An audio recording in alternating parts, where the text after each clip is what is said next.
Presiden Prabowo tegaskan komitmen Indonesia hadapi perubahan iklim dan krisis kesehatan global. Pada hari kedua dalam rangkaian konferensi tingkat tinggi, KTT, BRICS 2025, Presiden Prabowo Subianto mengikuti sesi pertemuan bersama para pemimpin dan delegasi negara yang hadir di Rio de Janeiro, Brasil.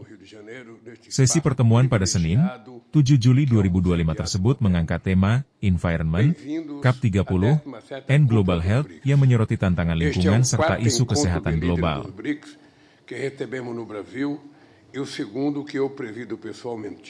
Dalam keterangannya usai mendampingi Presiden Prabowo, Wakil Menteri Luar Negeri Armanata Nasir, Tata, menyampaikan tantangan nyata perubahan iklim yang dihadapi dunia. Indonesia, kata Tata, berkomitmen untuk turut serta dalam memerangi perubahan iklim tersebut. Tadi Pak Presiden menyampaikan bahwa dampak-dampak dari perubahan iklim sangat dirasakan oleh Indonesia. Dan menyampaikan komitmen Indonesia untuk memerangi climate change dan utamanya proses upaya kita untuk melakukan energi bersih, ucap Wamenlu Tata.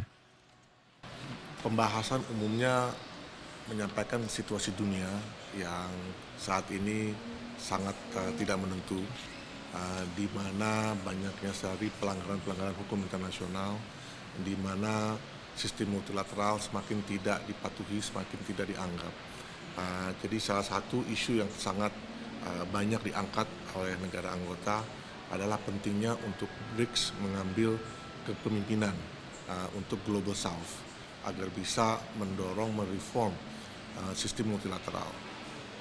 Dalam hal ini diharapkan BRICS bisa bersatu, menyatukan negara-negara Global South untuk terus mengingatkan bahwa hukum internasional, sistem multilateral yang kuat itu dibutuhkan oleh negara-negara berkembang untuk bisa menciptakan situasi kondusif untuk pembangunan.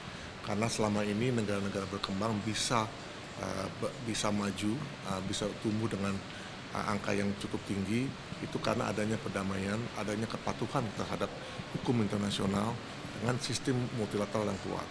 Tapi dalam beberapa tahun terakhir ini kita melihat semakin melemahnya sistem multilateral dan semakin banyaknya negara-negara yang tidak mematuhi hukum internasional.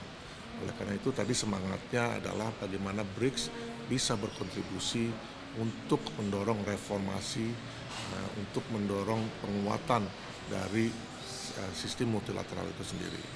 Pada sesi tersebut, menurut Wamenlu, sejumlah negara turut menyampaikan komitmennya untuk menangani permasalahan mengenai perubahan iklim.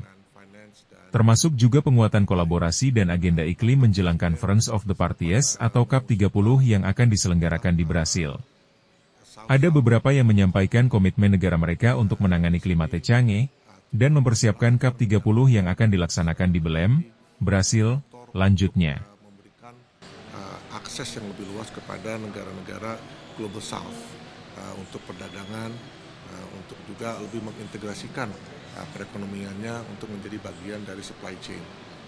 Itu salah satu ide yang disampaikan oleh Bapak Presiden dalam pernyataan beliau. Mungkin itu yang saya bisa tambahkan. Selain isu iklim dan lingkungan, Wamenlu menyampaikan bahwa Presiden Prabowo turut memberikan perhatian terhadap isu kesehatan global. Menurutnya, Indonesia menyatakan dukungan terhadap Organisasi Kesehatan Dunia, WHO, dalam menangani isu kesehatan global. Tadi Bapak Presiden menyampaikan komitmennya untuk meneruskan, membantu WHO terkait global health, katanya.